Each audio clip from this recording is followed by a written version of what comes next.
Hey everybody, how's it going? Welcome back to the channel. Thank you for joining me. We're only a few days out from IndiePack, so it is now time to start talking about final packing, final gear. Things are sort of falling in place. I'm basically done and settled, so I'm going to bring you in on my power situation. Now I've decided not to ride with a dynamo hub. A lot of people freak out and go, oh my god, you can't ride without a dynamo hub. Hear me out, I'm going to explain everything. The reasons I'm not going with a dynamo hub: expense. Another wheel fully built with a new hub was going to cost a lot more money. So expense was one block. The second, I'm not running a dynamo front light, and I never intended to. I always wanted a USB rechargeable light. Dynamo front lights are very good. I have other people are using them. Great, they work really well, not a problem.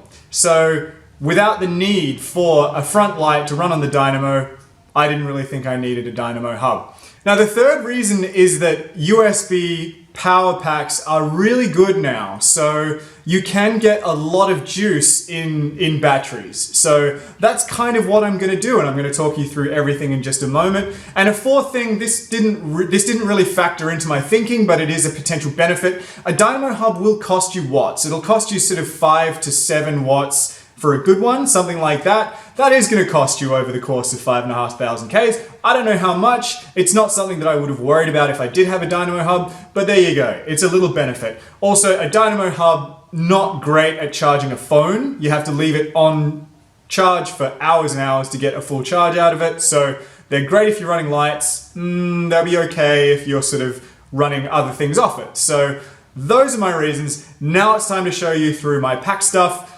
This is it, everyone. The glorious table of power. And starting with this fella here, we have a 2-port USB charger from Signet. So I can run that guy out of the wall. I can run 2 cables out of him. One of them will go into this fella here. This is a Xiaomi 16,000 milliamp hour battery pack.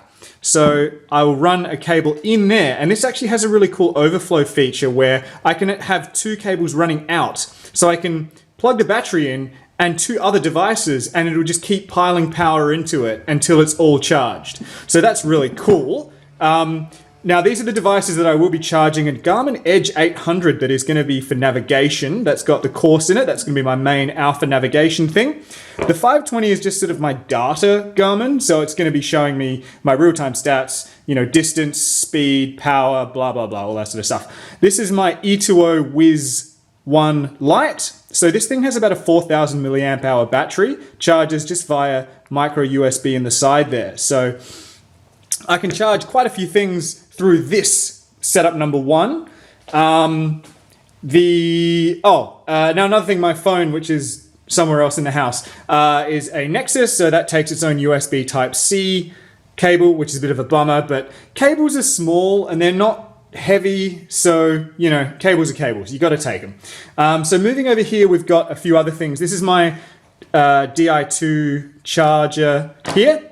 I could probably get through the race by just dropping into bike shops and getting them to plug it in, but, you know, I still want to be self-sufficient. The second sort of setup here, I have just a phone charger here, very small, light, just to charge this guy. This is a 4,000 milliamp hour Signet.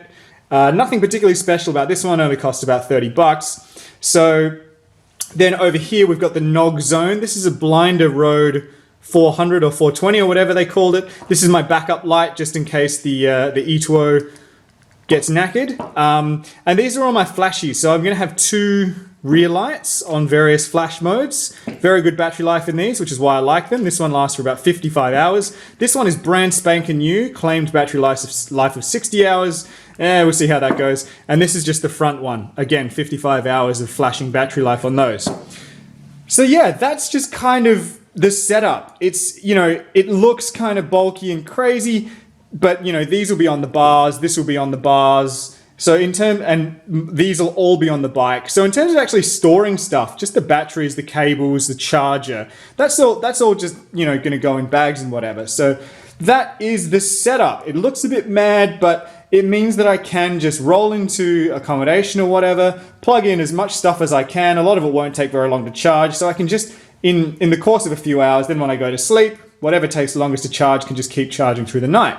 So that's it. That's everything. Okay, so that's the setup. As I said, a dynamo would have been nice, but I think the setup I've got should see me through pretty well. I do need to stay in accommodation every if I'm in accommodation every second night or even every third night and I'm kind of sensible with how I use my devices, I should be able to keep everything charged up and not really have any danger or not have any situation where something really critical is without power. So that's just the way it is now. You've got a lot of power options. It's not just about dynamos anymore. So anyone who's thinking of getting into bike packing, dynamos are great. Maybe you don't need them as they're not as crucial as they used to be. So yeah, that's it. That's my setup. Stay tuned for all kinds of more stuff about the Indian Pacific Wheel Race. I'll flash up some links right here. And yeah, thanks for joining me. See you next time.